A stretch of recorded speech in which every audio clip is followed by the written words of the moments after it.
Ein herzliches Hallo, liebe Seele, hier bei meinem Artikel Veränderung beginnt im Umgang, im Lehren, wie ich heute sage, im Begleiten unserer Kinder. Die Gesellschaft ist so eingefahren in alten Strukturen, die nur Leid, Unzufriedenheit, Neid und Unglück über uns alle gebracht haben.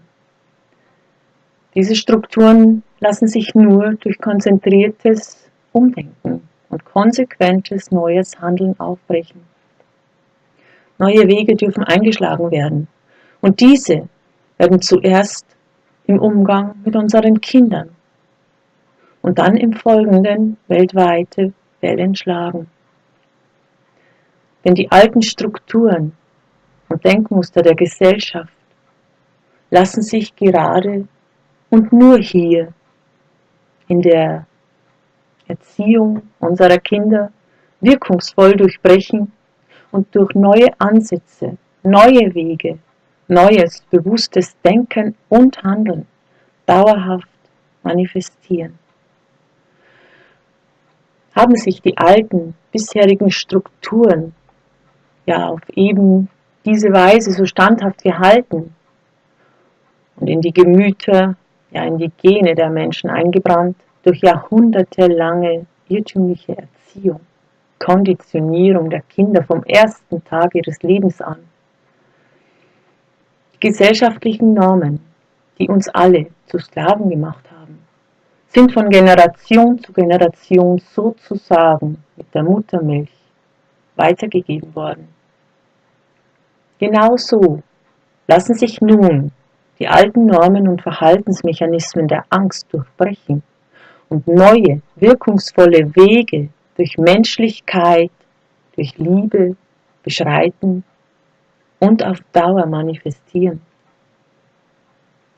Dazu dürfen wir uns zuerst einmal über uns selbst klar werden, über unsere Sicht der Dinge, unsere eigenen Mechanismen, wie sie entstanden sind und welchen Anteil wir am Geschehen in der Umwelt haben und hatten.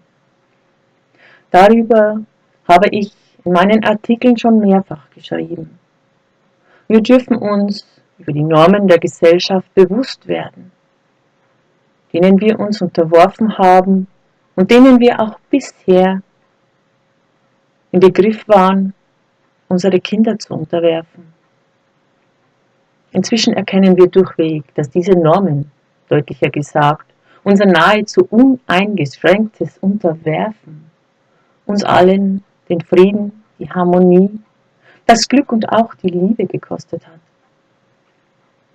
Wir haben uns selbst und im Anschluss unsere Kinder um das Lebensglück und die Liebe gebracht, nach denen sich jede Seele sehnt. Im Erkennen dessen, dass wir uns selbst, was wir uns selbst angetan haben, liegt nun aber unsere Chance, die Macht, diesen Irrtum aufzulösen und unseren Weg in Richtung Liebe und Glück zu lenken. Der Schlüssel im Wandel, in der Veränderung, liegt im Erkennen, dass wir selbst die Dinge in die Wege geleitet haben, wie sie sind heute. Wir selbst haben die Realität so erschaffen, die Normen, in denen wir leben, indem wir sie, ohne sie zu hinterfragen, als gültig und wahr angenommen und uns folglich daran orientiert haben. Wir selbst haben dazu beigetragen, dass sich die gesellschaftlichen Normen bis heute halten und auf unsere Kinder weiter eingreifen konnten. Diese Macht, die durch unser Annehmen und Leben von vorgegebenen Strukturen diese weiter am Leben hielten, ist dieselbe Macht, die wir nun bewusst einsetzen können und werden, um die einengenden Ansichten und Gewohnheiten abzulösen. Die Macht eines jeden Einzelnen trägt dazu bei, die neuen Wege in den Frieden, in die Freiheit, in die Liebe und in das Glück zu erweitern und begehbar zu machen. Diese Macht begründet sich im Erkennen der Zusammenhänge, im Erkennen der Dynamik, wie alles entsteht. Werde dir deiner Macht bewusst, erkenne deine Mitwirkung an deinem Leben. Du selbst erschaffst dein Leben für dich und so für deine Kinder, solange sie von dir abhängig sind. Wenn wir uns nicht bewusst werden über unseren Irrtum und diesen unseren Kindern nicht vermitteln, unser bisheriges irrtümliches Handeln nicht sofort an unseren Kindern verändern, tragen sie den Irrtum weiter in die Gesellschaft und auf ihre eigenen Kinder und es findet keine Veränderung statt. Unsere Macht, unser Potenzial liegt nur darin, unsere Erkenntnisse und Erfahrungen, die uns die weltweiten gesellschaftlichen, politischen und familiären Irrtümer offenbart haben, in das daraus resultierende Denken, den Glauben und das Erkannte und ein danach Handeln in unser Leben zu integrieren. Ganz einfach gesagt, unsere innerste Überzeugung, die wir aus dem Erkennen der Irrtümer heraus entwickeln, zu leben. Unsere Überzeugung in der Gesellschaft offen leben und unseren Kindern vorleben, weitergeben. Was die Erziehung und Schulung unserer Kinder betrifft, entwickelt sich schon sehr rasant, Gott sei Dank. Die Überzeugung, dass sie ihre Entwicklung optimaler und gezielter vollziehen können, ohne die gesellschaftlich und institutionell geforderten Maßstäbe. Unsere Kinder entwickeln sich ihren Talenten und Fähigkeiten entsprechend viel freier und schneller, wenn sie nicht durch die Normen eingeschränkt und blockiert werden und frei bleiben von Fremdwissen, das ihnen ihren ureigenen Anlagen nicht dient. Kinder brauchen einen stützenden Hintergrund, ein Umfeld, in dem sie sich selbst frei und ungezwungen entdecken und entwickeln können, ihr Wissen selbst in Erfahrung bringen können, das ihren Interessen und ihrer Aufmerksamkeit entspricht. Sie brauchen die Energie der Eltern, die Liebe, die diese in absoluter Anerkennung und Wertschätzung für ihre Entdeckungs- und Entwicklungsreise uneingeschränkt geben sollten. Siehe das Leuchten in den Augen deines oder eines Kindes, wenn es sich voller Hingabe, ungestört seinem Spiel widmet. Ein herrlicher Anblick, der jedes Herz erwärmt und erfreut und auch uns selbst vor Glück strahlen lässt. Und dann bemerke, wie das Leuchten verschwindet, der Ausdruck in den Augen flehend oder leer wird, wenn es aufgefordert wird, aus welchem Grund auch immer, sein Spiel zu unterbrechen oder gar zu beenden. Ganz ehrlich,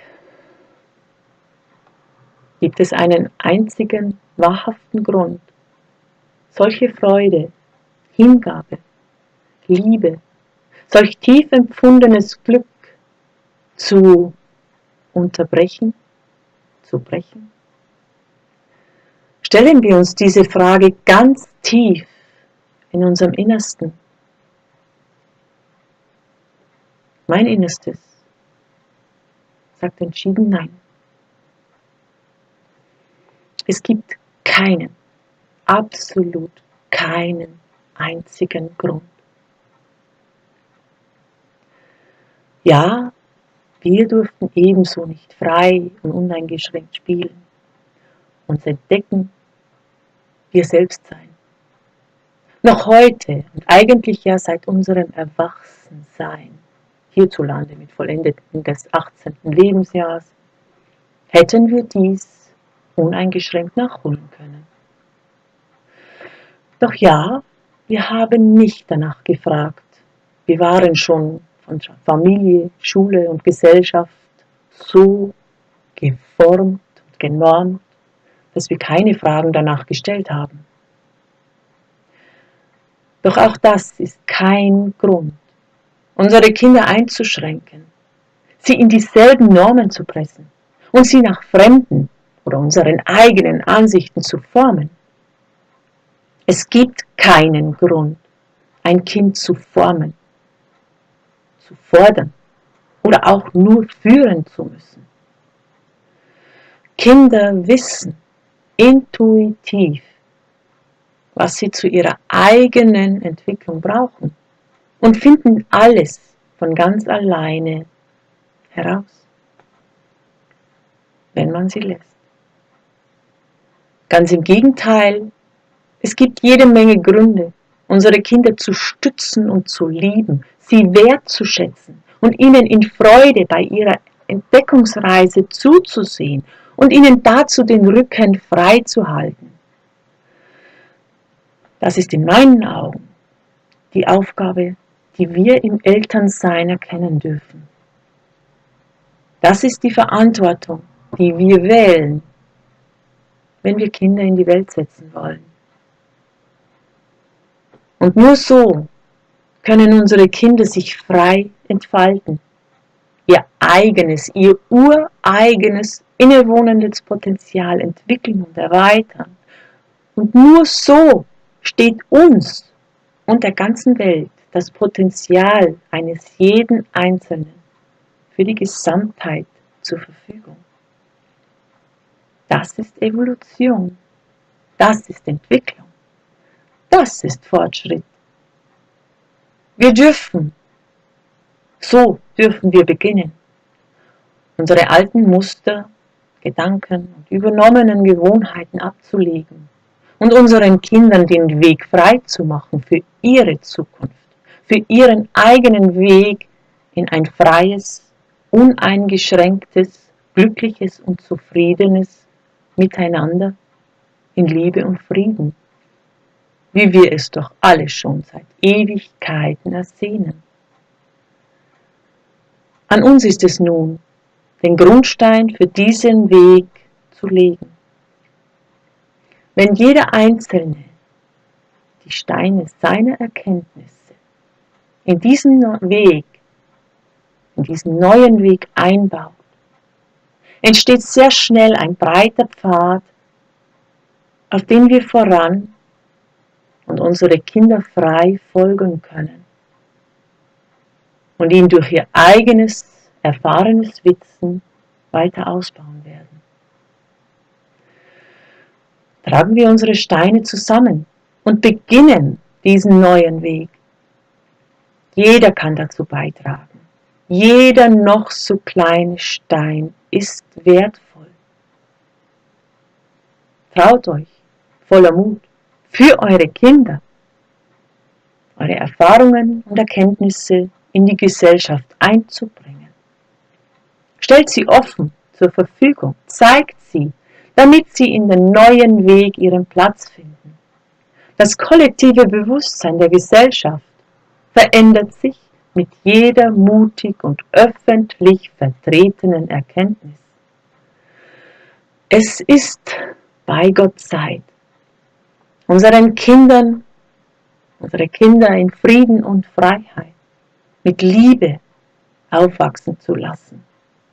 Vertretet, lebt mutig eure innerste Überzeugung und andere werden folgen, sich von eurem Mut anstecken und inspirieren lassen. Werde dir bewusst, erkenne die Dynamik, die dein Leben regiert, die Dynamik, die du in Gang setzt. Du bist der Schöpfer deines Lebens Wir sind die Schöpfer unserer Kinderleben für den Anfang. Unsere Kinder sind die Schöpfer der Zukunft. Werde dir bewusst, was du erschaffen hast und was du nun erschaffen möchtest. Lebe deine innerste Überzeugung, erschaffe dein Leben bewusst und ebne unseren Kindern den Weg, frei zu sein. Es liegt in der eigenen Hand und jeder Einzelne trägt die Macht in sich, alles zu verändern. Du bist der Schöpfer deines Lebens. Schöpfe bewusst aus deinem Inneren in Liebe und Dankbarkeit für deine Aufmerksamkeit.